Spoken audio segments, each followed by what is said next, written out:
Good morning, guys. I came downstairs and there is a legit lizard inside the house.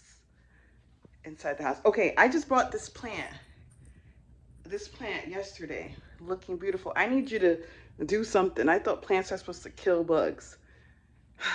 My gosh. And it was just literally sitting there as I'm coming down the stairs.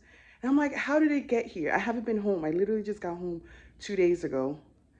And then yesterday, I was bringing stuff inside. The glass doors were all closed. Right now, I left the glass door open and I saw its tail behind my TV. I'm supposed to have guests coming in a few, like in 2 days, right? And I need that lizard gone because the people, my mom and her sisters, they really do not like Florida because of these little animals. And it's not a gecko, it's not like those little thinner ones that like crawl on the wall. Oh my gosh. I just need it gone. I just took a shower, washed my hair. I'm preparing to go to church. My hair is soaking in vinegar, which I completely forgot. Oh, the power went out? No, it didn't. Okay, so yeah, I'm just gonna twist my hair. I was using this new dandruff, the Head and Shoulders um, dandruff control because it seems like I was getting really bad dandruff in the top of my hair. But anyway, I'm about to twist these so I can head out to church. Okay, so just a quick update. Let me not even sit down because if I sit down, I might get too comfortable. I might get too comfortable. So please, bug, go fast, very fast. Um, yeah, I'm doing some cleaning, so my house is somewhat clean. But yesterday, I don't know if in my video, my past video, um, I think maybe the one about my day, my Saturday, right? I had mentioned that I bought some stew to bring to my aunt that was in the hospital. So while I was in Georgia, um, she's been in the hospital for like weeks now, and then she ended up passing away. Very sad that she passed away. But yesterday morning, I was just out in my patio cleaning up, and I was just had a moment of thinking about her. And usually when when a death of someone you know very well, very close to, it doesn't really hit you until something hits you when it hits you, and then you feel like, wow, I've this person's really gone out of your life, and the things that you used to do around this person is no longer there. So um yesterday I had gotten up and I was like cleaning the patio, and she is a plant lady. She plants, she grows. She used to grow a lot of stuff. She also sews her own clothes. She was like a seamstress back in Haiti. She had a whole lot of kids, more than some people can even imagine now. So just thinking about just her plant, I actually got this plant. I was like, yeah, I definitely want to get this plant in memory of her. So I got to figure out the name I'm going to call her, because she really, when I tell you, we've driven one year, my mom and my siblings and everybody, we drove to Florida for the holidays. And she gave us buckets of plants. And my mom, thinking Georgia was going to take these plants and allow them to live, they didn't live. Right now, oh my gosh, please, bird, don't come into the house too, because I am gonna have a panic attack. Yeah.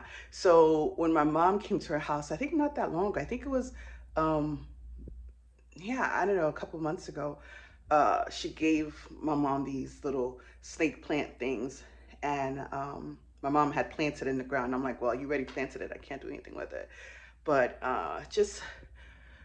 whew, just looking at the plants and like remembering her sitting in her backyard, and that was the last thing when she was physically well. We were outside in her backyard and she was just talking to us, and her house has the mangoes. I mean, it's and I why am I even talking about this?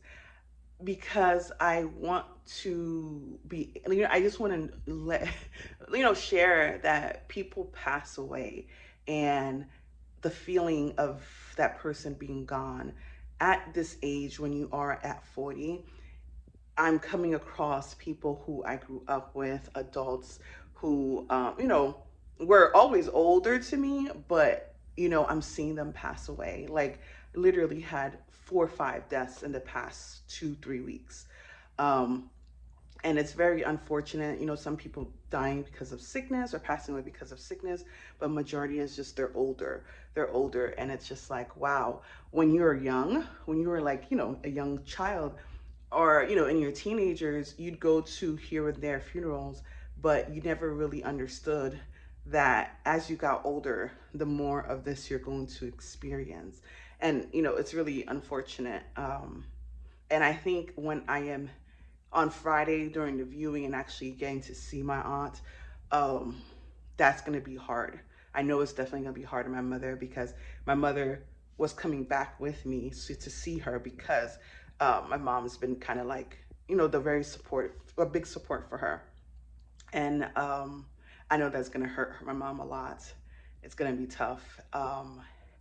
And I mean, I went to see my aunt maybe a week before I left, and it was just me and her in the room. And she was, with all these things attached to her. And it was like, she said, Lily, are you here to get, she was asking, where am I? I'm like, you're in the hospital, Auntie. And she was like, are you here to take me home?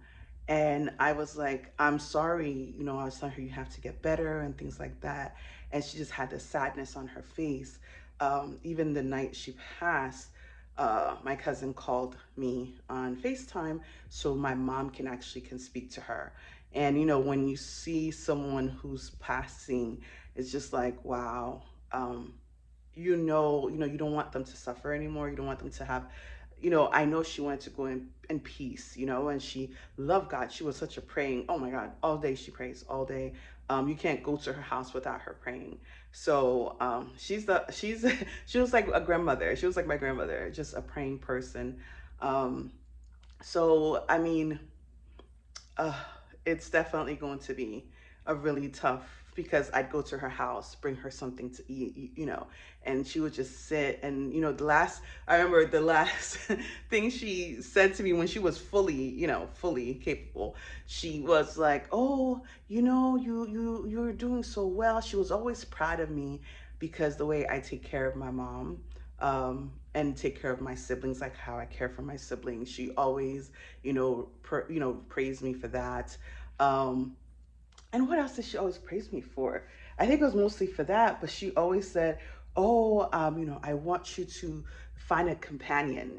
She never said a husband. Well, she would say a husband sometime, but she always say, she wants me to find a companion. I have to find a companion. I don't want to do life by myself. I have to find a companion. And I used to tell her, Auntie, you don't understand. You don't understand. And just those moments of speaking. And people have aunts, people have a family member that they're close to. So to me, when I came to Florida, because my mom wasn't here, she was supposed to be my adult figure. Like, she was the parent. Even though I don't live close to her, she was my parent. So it's it's hard. It's gonna be tougher in a few days, and I can't even imagine my cousins, who I love dearly.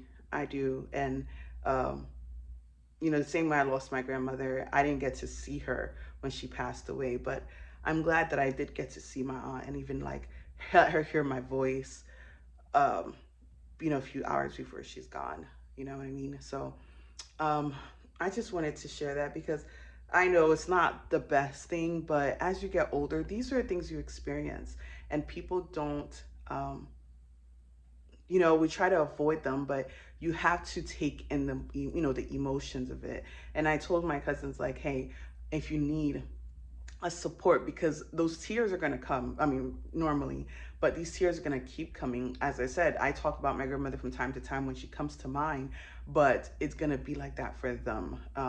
And people just need to, like my therapist used to say, you have to feel the emotion. Don't try to suppress it. And I, don't tell people, oh, you'll get through it, you'll be fine. No, let me know if you need help to get through it. Let me know, because you are going to be crying, you're going to feel lonely, you're going to be missing. Because I literally, as I'm watching my plants that she gave me that are sitting on my patio, you know, you feel that person already missing in your life. So, damn, it's going to be hard. And you know, you try, because I'm not around, I'm like, okay, even passing through her house, I was going to her house when they did drop something off to her, and she was sitting waiting for the Uber to come pick her up to take her to church. And I was just so patient and like walking her to the car. And the driver was so good, and he was like, "Oh, is that your mom?" I said, "No, she's just my she's that's just my aunt." And she was like, "Thank you, baby. Thank you, baby." You know, it's just like she appreciates you, and you know, you appreciate her for just being a wonderful lady. I'm not even gonna say strong, because I know there was times when, you know, she was sad. And I used to tell her, you know, auntie, you know, don't be sad, enjoy your life. And that was another thing that she always like praised me on, was my desire to travel. Because she said, oh, when she found out I went to Paris by myself, and I went to Haiti a couple times, she was like, "Oh, Lele, you're the one that has to take me to Haiti. I'm not gonna go to Haiti unless you take me." And so unfortunate that Haiti's going through what it is going through now, but that was her thing, that I was gonna take her to Haiti, and France. So, and she won't get a chance to do that, but you know, she'll see it from above, because the Lord loves her. And she's a really warm-hearted, she loves people, she loves to talk about God, and she's in her space. You know, she's not a out there person. She was just a woman in her house doing her own thing, taking care of her house, her making her own clothes, like her full outfit. Like she would have these clips that she would put on, and it's just like she makes these things, and it was just like, auntie, you're one of a kind, because I can't, nobody makes these things anymore. But she stayed true to herself, and that's a beautiful thing. And I hate the fact that she's not here, and she's not coming back. So I'm not even saying not here like she's coming back sometime, but just knowing that I don't have access to her. I don't get to see her. I don't get to, you know, make soup and bring it to her, or make something. And she likes to call my mom, "Oh, Lily brought me this. Oh my God, I love that child." She was telling you how much she loves you. Whew. All right, I need to get going, because I need to prepare next to my, you know, my home for my mother. Oh my gosh, it's gonna be tough on her. So uh I don't know, I just, why am I even sharing? Like I said, as you get older, these are things you're experiencing a lot. You know, sometimes you wish you were a child again, where things like this happen, you're like, oh, okay, the person's gone, not really thinking about it. But the older and closer you get, you realize it's part of life, right? It's part of life. And it's a big part of life the older you get. So be close to the people. I mean, leave an impact. It doesn't even, if it's small, if family members who you know, who you don't talk to, aunties, uncles, even if they did everything for you or nothing for you, be close to them, because have those memories of them. Don't have memories of, oh, okay, they're passing. No, every life is important. And give them time, give it the time, you know, learn from them, talk to them. You know what I mean? So that's all I wanted to say. I'm going to get my hair done so I can go to church. And Lord, help me with this lizard. Help me with this lizard. All right, this is Sunday. Have a great Sunday. I'll put up my video from my Georgia trip soon at some point, but I know work has been killing me all week. So I'm just going to do what I can. It's going to start a new week, and I want to I want to get my mind right and prepared for this weekend. All right, have a great Sunday.